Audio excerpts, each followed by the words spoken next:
How to fix why restaurants are showing unavailable in Food Panda app.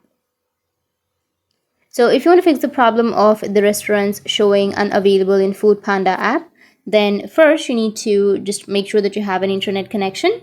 After that, you need to open up your Food Panda application. After opening your Food Panda, you need to go with continue, and you need to allow the location access for your next screen. So go with OK or allow the location. And you need to select your location. Once you've selected your location, you can go with confirm. And if it says that it's unavailable or we don't deliver here, which means you just need to simply go and change your location. You can just simply select other location. Once you've changed your location, then it might fix your problem. But if that doesn't fix your problem even after changing the location, then you just need to simply go back and you need to just search for Food Panda, tap and hold on to it, go with the app info.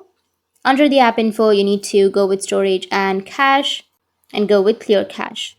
Once you've cleared your cache, now this might fix your problem. If that doesn't fix your problem, then you need to open up your Play Store, and from your Play Store, you need to go with search, which is on the bottom, and then you need to search for Food Panda. And if you have any updates for this application, then you just need to simply go and update it. After updating, you can restart your device and your problem will be fixed. That's it. And if you have any questions, feel free to comment below. Thanks for watching.